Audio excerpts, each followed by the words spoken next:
Hello दोस्तों। जो कहानी मैं आज तुम लोग को सुनाने जा रहा हूँ, इस हादसे के बाद मैं कभी किसी को रात को लिफ्ट नहीं देता। ये बात पिछले साल की है। मैं अपने दोस्त के बर्थडे पार्टी से वापस घर जा रहा था।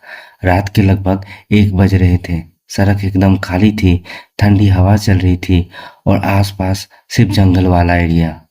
मैं अपनी बाइक से आराम से जा रहा था। मैं बस घर जल्दी पहुंचना चाहता था। तभी कुछ दूर मुझे सड़क के किनारे एक लड़की खड़ी दिखाई दी।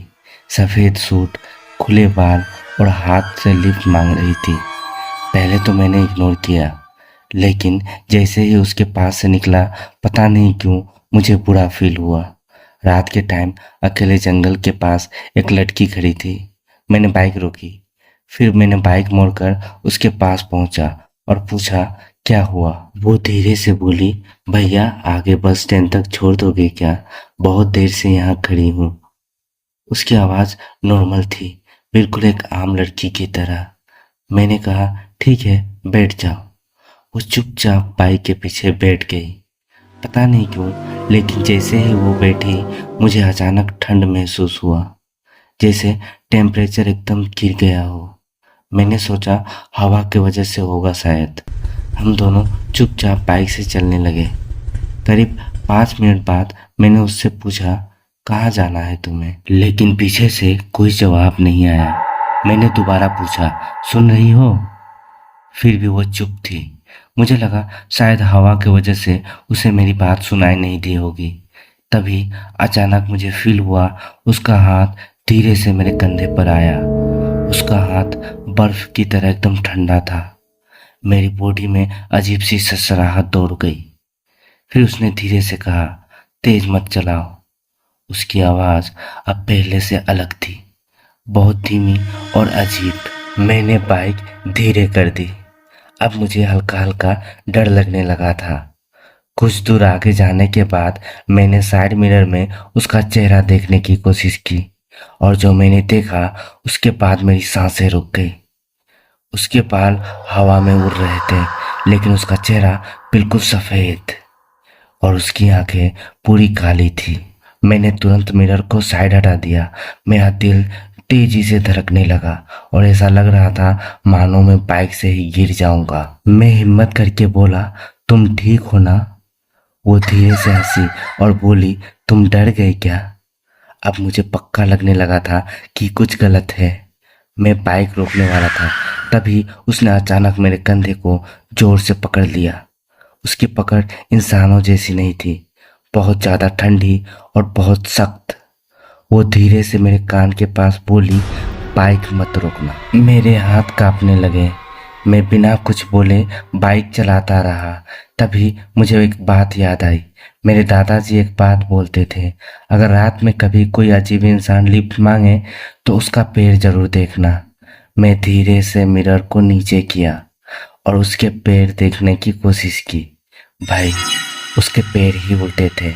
मेरा खून जम गया। उस मोमेंट में मुझे ये समझ आ गया कि जो मेरे पीछे बैठी है वो एक इंसान तो नहीं है। मैं पूरी तरह घबरा गया।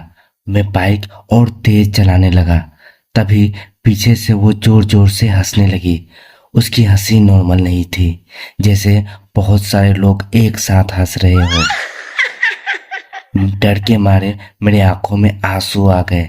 सड़क पूरी खाली थी। मदद मांगने के लिए एक भी इंसान आसपास नहीं था।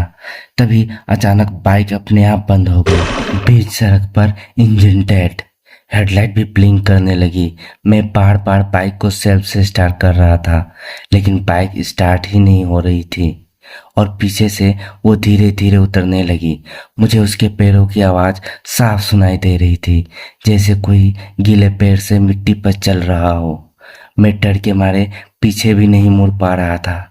तभी उसने मेरे कान के पास आकर धीरे से कहा, तुमने मुझे पहचाना नहीं? मैंने हिम्मत करके पीछे देखा और मेरी चीख निकल गई। उसका चेहरा पूरी तरह बदल चुका था। आंखें काली, मुंह से खून और गर्दन टेढ़ी। वो धीरे धीरे मेरे करीब आ रही थी। मैं बाइक छोड़कर भागा। पूरे जंगल वाली सड़क पर मैं जान बचाकर भाग रहा था।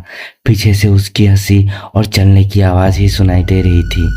मैं बस भागता गया। करीब आधे घंटे तक मैं भागता रहा। फिर थोड़ी देर बाद मुझे एक ढाबा दिखाई दी। मैं सीधा ढाबे के अंदर घुस गया। मेरी हालत देखकर सब लोग डर गए। ढाबे वाले ने मुझे पानी पिलाया और पूछा क्या हुआ। मैंने उसे सारी बात बता दी। मेरी बात सुनते ही एक बुढ़ा आदमी चुप हो गया और फिर धीरे से पूछा, क्या वो सफ़ेद कपड़े पहनी थी? मैंने तुरंत हाँ बोला। वो आदमी बोला, 3 साल पहले उस सड़क पर एक लड़की की एक्सीडेंट हुई थी। उसके बाद वो हर रात को लिफ्ट मांगती है। जो रास्ते में रुककर उसे लिफ्ट देता है वो कभी जिंदा नहीं बचता। ये सुनते ही मेरी सांसें रुक गई। सुबह पुलिस के साथ मैं वापस उसी जगह गया जहां मैंने बाइक छोड़ी थी। बाइक वहीं खड़ी थी, लेकिन उस पर मिट्टी से एक लाइन लिखी थी, शुक्रिया घर छोड़ने के लिए। दोस्तों, आपको ये स्टोरी कैसी लगी कमेंट सेक्शन में कमेंट करके ज़रूर बताना, और ऐसे ही हॉरर स्टोरी देखने के लिए मेरे चैनल अनरियल को सब्सक्राइब कर देना। फिर मिलते हैं ऐसी एक हॉरर स्टोरी के साथ।